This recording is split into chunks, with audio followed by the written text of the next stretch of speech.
사랑하는 성도님들, 우리의 일상에서 일어나는 하나님의 은혜와 능력은 나의 은혜와 나의 능력으로 제한되지가 않죠. 주변에 있는 사람들에게 우리 하나님께서 주신 나의 은혜와 나의 능력이라고 하는 것이 선한 힘을 발휘하고 그 선한 힘이 또 작동되어서 내 옆에 있는 또 주변에 있는 사람들에게 선한 영향력을 줍니다. 또 마을에 영향력을 주기도 하고요. 또 이 사회에 영향력을 주기도 하고 또 한 걸음 더 나아가 나라와 민족에 영향을 주기도 한다는 거예요. 하나님께서 주신 은혜와 능력이라고 하는 것은 일개 한 개인에게 국한되지 않는다라고 하는 것을 얘기하고 있고, 결국 나에게 주신 하나님의 은혜와 능력이라고 하는 것은 나를 통해서 하나님께서 하시고자 하는 비전이 있음에 대한 그런 이야기일 수가 있다는 겁니다.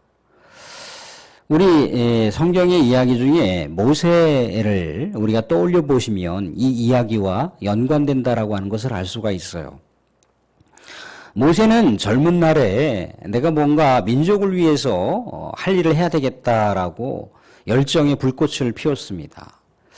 인간적인 열정을 가지고 뭔가 민족을 위해서 해본다고 했던 것이 대래 화근이 되어서 실패로 돌아갔죠. 그래서 애굽을 도망쳐서 미디안이라고 하는 곳으로 가서 살았습니다.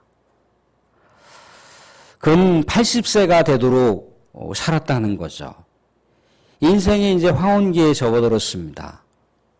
어떻게 보면 인생을 이제 정돈하고 주어져 있는 일들 가운데 뭔가 삶을 누리면서 또 그렇게 인생의 황혼기를 보내야 될 그런 백발의 노인의 이 삶의 여정 가운데 하나님이 갑자기 등장을 하셨어요. 그런데 어떻게 보면 하나님께서 갑자기 등장하신 게 아니죠. 계속해서 모세의 삶 속에 동행하셨고, 모세를 이제 부를 만한 때가 되셨으니까 모세에게 다시 소명을 주신 거예요. 모세에게 새로운 비전을 주셨죠. 어떤 비전인가요? 애굽에 종살이하고 있는 이스라엘을 구원하라고 하는 우리 하나님의 새로운 비전이었던 겁니다.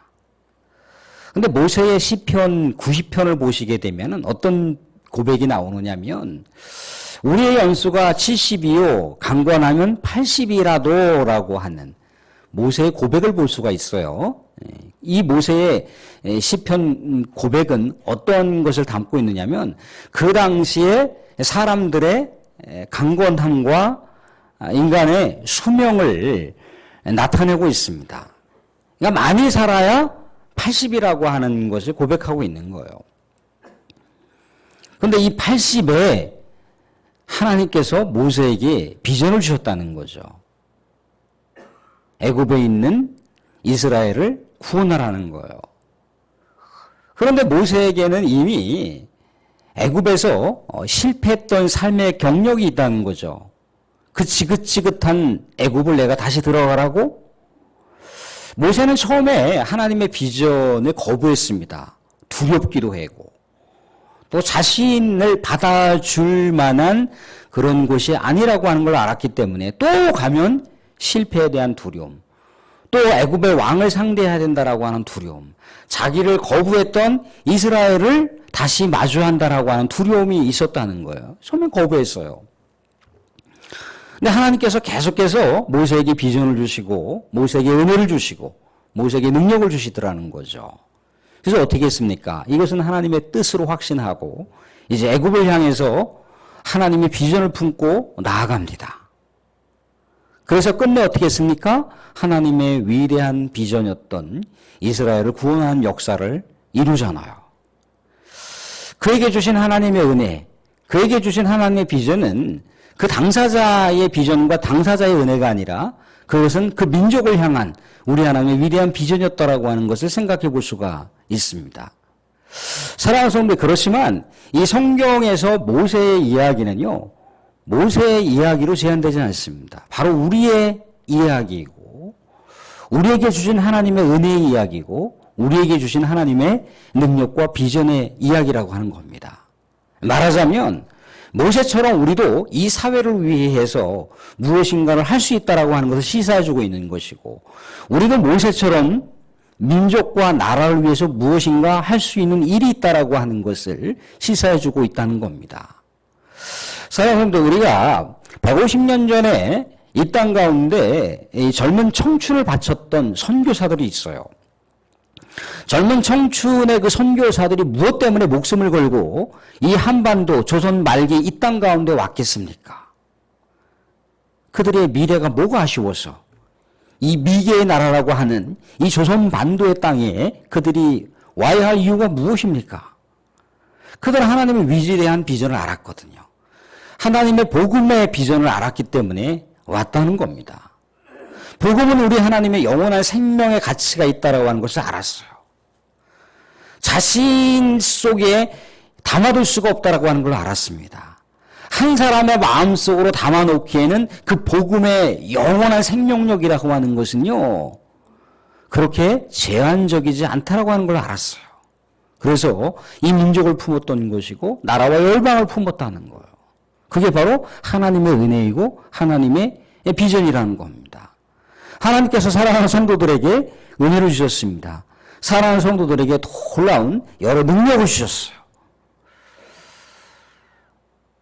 하나님의 놀라운 은혜를 주셨습니다. 그거 사람들에게 간증하라고 주셨습니까? 그걸 가지고 어떻게 하라고요? 영혼을 살리라고요. 나라 열방 가운데 우리 하나님의 비전을 드러내라고 그렇게 주셨다는 거예요. 사랑하는 성도님들, 그렇지만 우리는 이 세상 가운데 하나님의 놀라운 은혜의 빛을 갖고 살고 있어요. 우리 하나님의 복음의 빛을 이 땅 가운데 갖고 살고 있다는 겁니다. 그런데 뭔가 우리 하나님의 그 빛을 이 세상 가운데 갖고 싶은데 이 세상은 거부를 하더라는 거죠. 이 세상은 악의 도초에 깔려있는 그 악의 능력 때문에 이 복음의 능력을 제대로 발휘할 수가 없더라는 거예요. 우리의 힘으로 안 된다라는 거예요. 우리의 능력으로 안 된다라는 거죠. 우리 인간적인 열정으로 불가능하다는 거예요. 누구의 힘이 필요합니까? 예수님의 힘이 필요합니다. 이 땅 가운데 우리의 몸을 입고 오셨던 하나님의 능력이 필요하고 하나님의 비전이 필요하고 하나님의 은혜가 필요하다는 거예요. 그게 뭔가요? 그게 바로 성탄이잖아요. 우리가 이 땅 가운데 살아가는 것 어찌할 수 없는 이 세상 가운데 우리 주님이 우리에게 힘을 주시기 위해서 우리와 하나님께서 함께 하신다라고 하는 것을 보여주시기 위해서 이 땅 가운데 인간의 몸을 입고 하나님이 오셨다는 겁니다. 그게 성탄이에요. 그게 성탄. 그래서 다시 그 예수님을 우리가 기다리는 겁니다. 다시 예수님을 사모하는 거예요. 예수님의 비전이 필요하고 예수님의 은혜가 필요하고 예수님의 능력이 필요할 뿐더러 이제 직접 예수님께서 오셔서 그 모든 비전들을 정리하실 때가 있다라고 하는 것을 우리가 사모하면서 예수님을 기다리는 거 아니겠어요? 이게 성탄이에요. 오늘 우리는 마리아의 찬가를 통해서도 마리아가 두려움이 있었지만 하나님의 비전을 깨달았습니다. 하나님의 은혜를 깨달았어요. 천사가 동정녀 마리아에게 갑자기 나타났습니다. 요셉과 정혼한 사이, 결혼한 사이이긴 하지만 요셉과는 이미 부부의 관계를 준비해야 되는 1년의 시간이 필요했다는 겁니다. 근데 이때 갑자기 천사가 마리아에게 나타났어요. 그래서 성령으로 아기를 임신한다는 겁니다. 아니, 나는 남자를 한 번도 경험하지 않았는데, 비록 요셉과 결혼한 사이이긴 하지만 부부관계를 맺으려면 1년이라고 하는 시간이 필요한데 갑자기 나에게 임신한다라고 하는 이 청천벽력과 같은, 아마도 마리아가 임신한다라고 하는 것은요, 목숨을 걸고 임신을 해야 되는 거예요. 결혼하지 않은 여자가 임신을 했다. 비록 정혼했고 결혼했지만 1년이라고 하는 시간을 준비해야 되는데 그 사이에 임신을 해버렸다. 그럼 돌팔매질 당해서 죽임당할 수밖에 없는 두려움과 모험이 그 앞에 펼쳐진다는 거예요. 그런데 하나님은 그가 성령으로 아기를 임신한다는 겁니다. 그런데 그 아기가 어떤 자? 하나님의 아들이라는 거예요. 성령의 능력으로 임신하는 그 아이가 하나님의 아들이라는 겁니다. 그가 다윗의 왕과를 이을 하나님의 나라의 왕권을 계승할 왕이라는 거예요. 그럼에도 불구하고 마리아는 두려웠습니다. 하나님께서 비전을 주셨지만, 하나님께서 은혜를 주셨지만 그 현실이 자신 앞에 펼쳐진다라고 하는 것 때문에 두려웠다는 거예요. 그런데 자기보다 앞서 도저히 인간적으로 불가능했다라고 하는 엘리사벳에게, 친척집이었던 엘리사벳에게 뭐가 생겼습니까? 아이가 생겼어요. 세례 요한이 먼저 엘리사벳의 몸 가운데 임신했더라는 거죠. 그런데 세례 요한이 엘리사벳의 몸에 이제 막 아기의 형태로 자라고 있는 세례 요한이 마리아의 태중에 있는 아이를 바라보면서 막 난리를 치는 거예요. 엘리사벳이 뭐라고 얘기합니까? 마리아에게 내 태중에 있는 아이가 복이 있다라고 얘기한다는 거예요. 성령으로 그것들을 인식을 했어요. 마리아는 알았습니다. 아, 이것은 하나님의 놀라운 축복이구나, 놀라운 은혜구나, 놀라운 비전인 거구나. 두려움을 다 극복한 다음에 어떻게 했습니까? 이게 두려움이 아니라 하나님을 높이는 찬양을 할 수가 있다는 겁니다.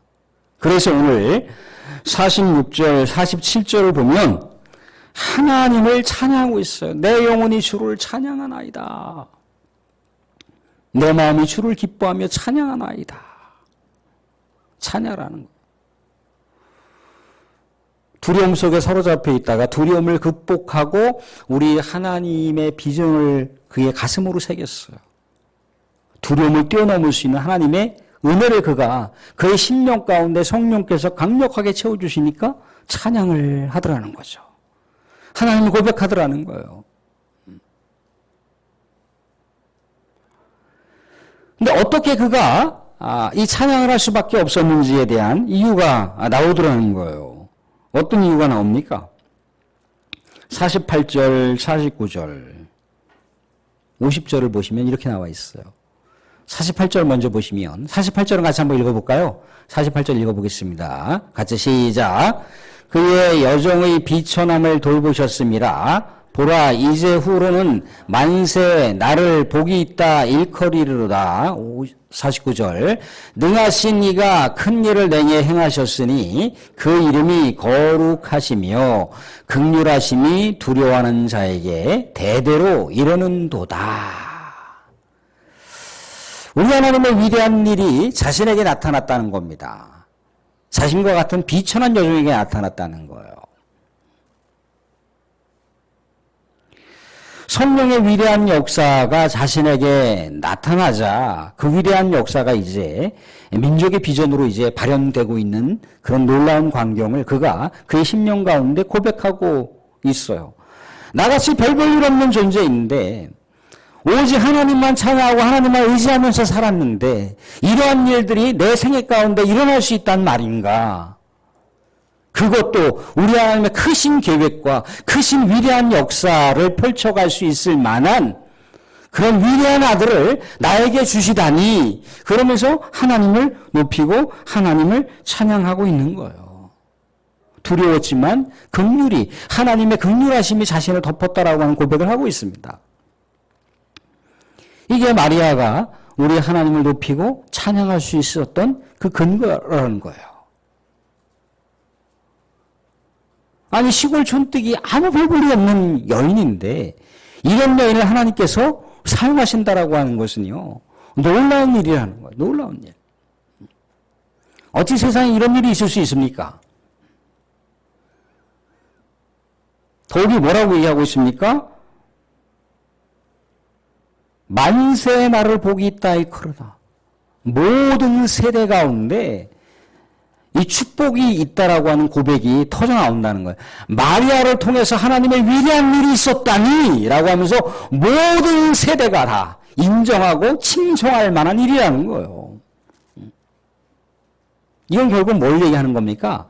마리아에게 주신 하나님의 은혜와 비전이 자신에게 제한되는 것이 아니라 민족의 구원으로 나아간다라고 하는 것을 그가 확신하고 있어요. 그 당시에 이스라엘은 어떤 상황 가운데 있습니까? 식민지 노예의 삶을 살았어요. 로마의 식민지 노예의 삶을 살았다는 거예요. 과거 모세의 시절에 이 이스라엘이 애굽의 식민지 종살이했던 삶과 동일한 연결성을 갖고 있다는 겁니다. 우리는 마리아의 이 기도 찬가를 통해서 모세의 비전을 볼 수가 있는 거예요. 그 당시에 로마 제국이라고 하는 나라는 어떤 나라입니까? 모든 세상을 다 다스리고 다 장악하고 있었던 그 권세 높은 나라가 로마예요. 교만한 나라가 로마라는 거예요.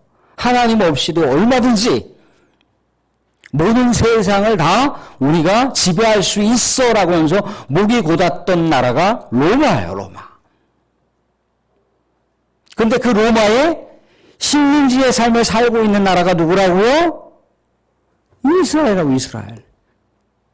식민지 노예의 삶을 살고 있는 이스라엘 나라 중에 비천한 여정이었던 이 마리아를 통해서 하나님께서 위대한 비전을 주신 거예요. 은혜를 주신 거예요.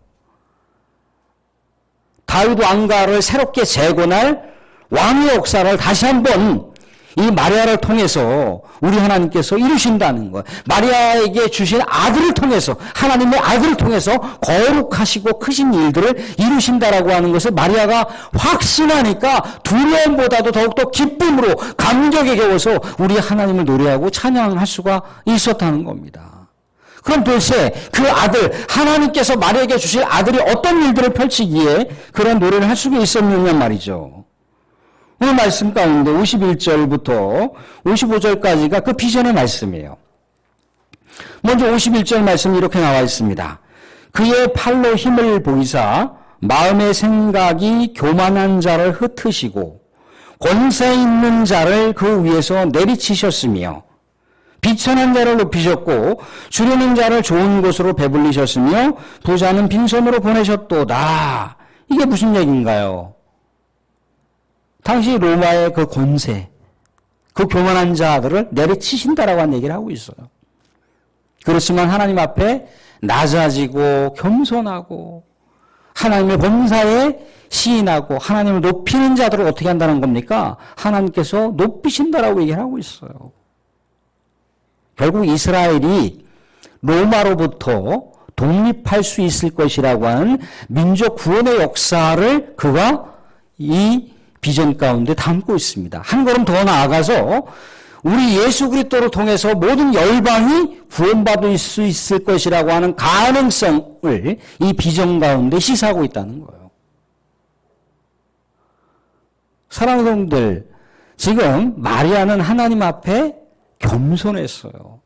하나님 앞에 자신이 하나님이 아니면 아무것도 아니라고 하는 그 비천함을 고백을 했습니다. 하나님 앞에 낮은 모습으로 고백을 했다는 거예요. 그랬더니 하나님께서 마리아를 사용하시더라는 거죠. 마리아를 통해서 하나님의 위대한 비전을 펼쳐 가시더라는 거죠. 성경에서도 끊임없이 얘기하고 있는 바가 뭡니까? 하나님 앞에 낮은 자들, 하나님 앞에 겸손한 자들은 하나님께서 그를 사용하시고 그를 높이신다라고 얘기를 하고 있다는 거예요. 그것은 구약 성경에서 얘기하는 바고 신약 성경에서 얘기하는 바예요. 그렇지만 하나님 앞에 자신을 높이는 자, 자신을 자랑하는 자는 하나님께서는 내리치신다라고까지 얘기를 하고 있다는 거예요. 사랑하는 성도들, 하나님 앞에서 자랑하지 마세요. 하나님 앞에서 내가 어떻다 저떻다 자랑하지 마세요. 하나님 그걸 원하시는 게 아니에요. 하나님 앞에서 겸손하세요. 간증을 하고 했더니 자기 자랑하고 있어요. 하나님을 자랑하는 게 아니라. 하나님을 자랑하는 척, 하나님의 이름이 이렇다라고 높이는 척 하다가 간증 시간 내내 자기 자랑하고 있더라니까요. 그래서 간증이 조심스러운 거예요. 그 간증을 통해서 하나님 이름을 높이라 그랬더니 자기 이름을 높이고 있어요.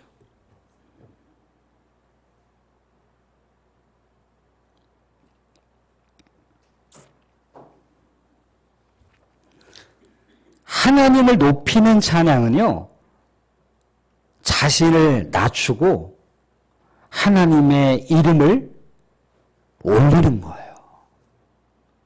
근데 우리는 찬양을 한다고 하나님을 높이는 게 아니라 자기를 높이고 있더라는 거죠. 사랑하는 우리 믿음의 사람들에게는요, 두 주인을 섬길 수가 없습니다. 두 주인을 섬길 수 없다. 우상과 하나님을 동시에 섬길 수가 없습니다. 그 우상은 나도 우상이 될 수가 있어요. 나 자신도 우상이 될 수가 있다는 거예요. 성경에서 얘기하는 돈, 권력, 명예, 그게 오늘날 우상이 될 수도 있지만 자기 자신이 우상이 될 수도 있어요. 하나님은 안 보여요. 자기 자신 높이면. 하나님 높이는 것 같지만 그럴싸해 보이지만 그건 포장이에요. 포장. 다 자기 높이려고 한다는 거예요. 그게 세상인데 세상을 우리 믿음의 사람들이 쫓아가고 있어요. 자기를 높이지 못해서 안달이 났다니까요. 하나님이 하나님을 높이고 겸손한 자를 하나님께서 높여주신다고 하잖아요. 시골 저 촌뜨기 처박혀 있는 저 촌뜨기 비천한 여종이라 할지라도 그를 하나님께서 위대하게 쓰신다고 하잖아요. 어떻게 하니까? 하나님 앞에 겸손하고 낮아지고 하나님을 높이니까.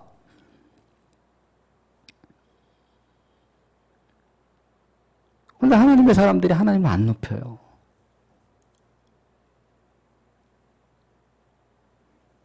이게 이제 비련한 역사인 거죠. 어리석은 역사예요. 교만한 역사. 교만한 자는 내치신다고 했습니다. 왜 은혜를 다 까먹습니까?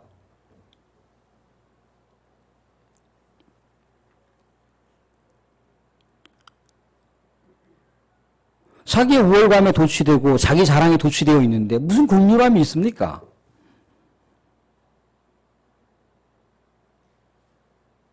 겸손하게 우리 하나님 앞에 기도가 될까요? 당시에 로마 사람들이 그랬다는 거예요. 로마에 빌붙어서 살아갔던 그런 많은 유대 종교 지도자들이 그랬다는 거죠. 하나님을 섬긴다라고 해놓고 껍데기 모습만 그냥 화려한 옷을 입고 많은 사람들 앞에 나는 이렇게 하나님께 은혜 받은 사람입니다 라고 얘기를 하는데 하나님의 은혜가 없어요. 그게 당시 종교 지도자들의 교만한 모습이었고 어리석은 모습이었고 하나님 없이도 얼마든지 살았다라고 하는 얼마든지 세상을 다 장악하고 지배할 수 있다라고 하는 로마의 교만이었다는 거예요. 사랑하는 분들, 로마라고 하는 나라가 지금 세상에 찾아볼 수 있습니까? 흔적도 없이 저기 한 곳 구석에 찌그러들어져 있어요. 교만한 나라들은 다 그렇게 될 수가 있다라고 하는 것을 이야기하고 있습니다. 그렇지만 마리아의 찬양의 고백은 뭡니까? 이렇게 별 볼 일 없고 이렇게 비천하고 이렇게 별 볼 일 세상이 알아주지 않는 자도 우리 하나님을 사랑하고 사모하고 우리 하나님 앞에 겸손하고 그러니까 좋은 것으로 채워주신다라고 얘기를 하잖아요. 우리 주님을 찾는 자들, 주님을 찾는 자들. 나에게로 오는 자는 너희가 목마르지 아니할 것이고 나를 믿는 자는 너희가 영원히 목마르지 않는다라고 우리 주님께서 말씀하시고 있어요. 심령이 가난한 자가 천국이 저희 것이며 애통이 하는 자가 천국이 저희 것이며 낮아지고 겸손한 자가 우리 주님으로부터 높임을 받는다고 얘기하고 있습니다. 사랑하는 성도 말씀을 맺겠습니다. 오늘 마리아의 이 찬가를 통해서 우리는 뭘 생각해 볼 수가 있습니까? 하나님 앞에 겸손해야 된다라고 하는 것을 생각해 볼 수가 있습니다. 하나님 앞에 낮아져야 된다라고 하는 것을 생각해 볼 수가 있습니다. 하나님 앞에 교만해서는 안 된다라고 하는 것을 생각해 볼 수가 있습니다. 하나님 앞에 자기 자랑과 우월함에 도취되어서는 안 된다라고 하는 것을 생각해 볼 수가 있습니다. 자기 자랑과 교만 가운데 도취된 자는 하나님께서 더 높은 곳에서 그를 내리꽂는다라고, 땅으로 내리쳐버린다라고 얘기를 하고 있습니다. 그렇지만 나는 아무것도 아닙니다. 겸손하고 낮아지고 하나님의 은혜 가운데 갈급하게 있을 때 그 영혼을 하나님께서는 위대하게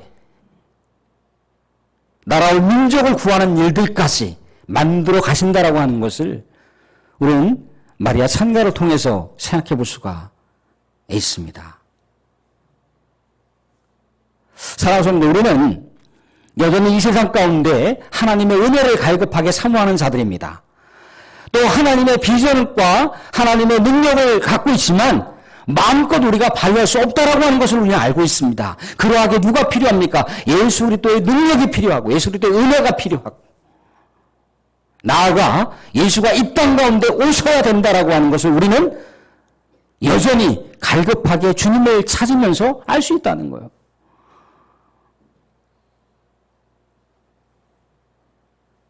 얼마 전에 대구의 큰 거대한 운동장에 10만 명이 넘는 사람이 어떤 교육과정을 이수했다라고 하는 11월 달에 있었던 일입니다. 어떤 분이 전화가 왔어요. 뭐라고 전화가 왔냐면, 이제 신천지가 쏙 들어갔어요. 아무것도 모르고 얘기를 하고 있는 거예요. 신천지에 다 죽었어요. 이단 다 죽었다는 거예요. 다 죽기는 펄펄 살아 움직입니다. 그런데 우리 기성교회 교인들은 그렇게 하고 있지 못하다는 거죠. 그런데 우리가 무슨 자랑을 할 수가 있고 우리가 무슨 우리 스스로를 드러낼 수가 있습니까? 우리 하나님께 빚진 것도 갚지 못하고 있는데. 그래서 우리는 예수가 필요합니다. 그래서 우리는 다시 오실 예수님을 갈급하게 사모할 수밖에 없어요. 이단과 사이비가 펄펄 날뛰고 있는데 우리 기성교회 교인들은 아무것도 하고 있지 못하잖아요.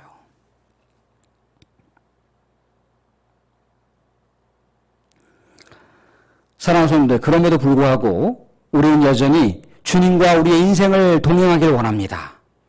또한 주님은 우리를 사용하시길 원하십니다.